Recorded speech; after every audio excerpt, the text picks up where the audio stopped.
পুতুল নিয়ে গাড়ি নিয়ে খেলতে ইচ্ছে করে না? ইচ্ছে করে খেলনা নিয়ে খেলতে ইচ্ছে করে? কেউ এনে দেয় না? কেউ এনে দেয় না? না জোরে বলো বাবা, এনে দেয় না? ক্ষমা করে দিও তোমরা আমায়, ভুল করে থাকি যদি কোনদিন। মাশাআল্লাহ মাশাআল্লাহ।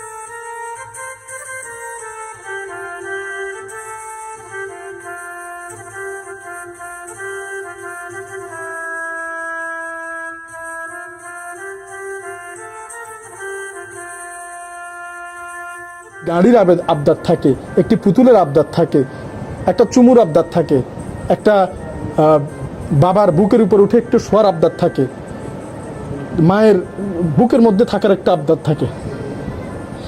আসলে অনেক যে আপনাদের বাচ্চাকে কতবার কোলে নেন, কতবার চুমা দেন।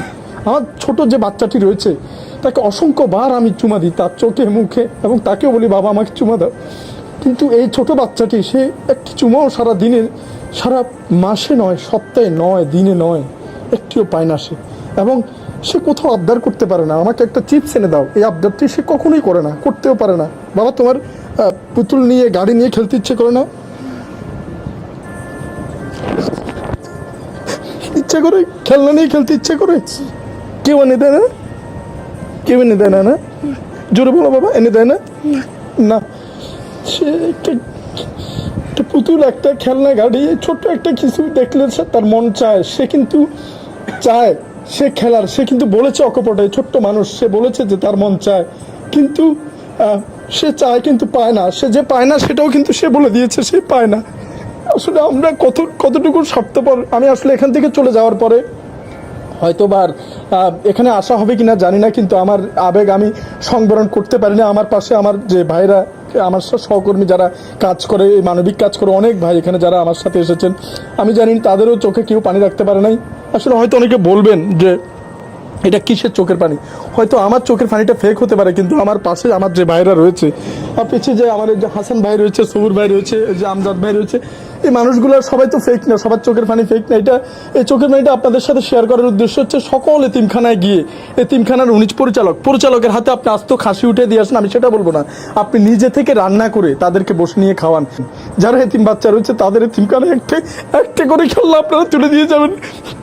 কারণ এই বাচ্চাগুলো তাকিয়ে দেখবে, বাইরের বাচ্চারা, আপনার আমার সন্তানেরা অনেক দামি বিভিন্ন ধরনের ঈদের দিন খেলনা চালাবে, কিন্তু এরা দূর থেকে দাঁড়িয়ে জানালায় দাঁড়িয়ে দেখবে। কারণ তাদের বাবা নেই, তাদের কারো মা নেই, বা কেউ তাদের জন্য খাবার রান্না করে নিয়ে যাবে না, কিংবা ঈদের দিন ঈদগাহ নিয়ে যাবে না, কিংবা বুকে নিয়ে চুমু দিবে না কেউ, কারণ তার তো বাবা নেই।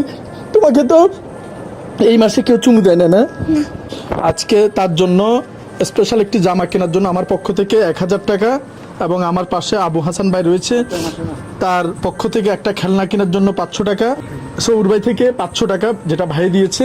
এটা হচ্ছে তার মনে যা চাই ঈদের দিন তা খাবে সে। এই 1000, 2000, 2500 টাকা এই এলাকার এই মুরব্বী, আপনার মাধ্যমে আপনার নামটা কি? আমি ডাক্তার মোহাম্মদ শওকত ইমরান। আচ্ছা, তো ভাইয়া আপনার মাধ্যমে আপনি এটা খরচ করবেন এবং এনশিওর করবেন, আপনার মাধ্যমে বুঝিয়ে দিলাম। ইনশাআল্লাহ।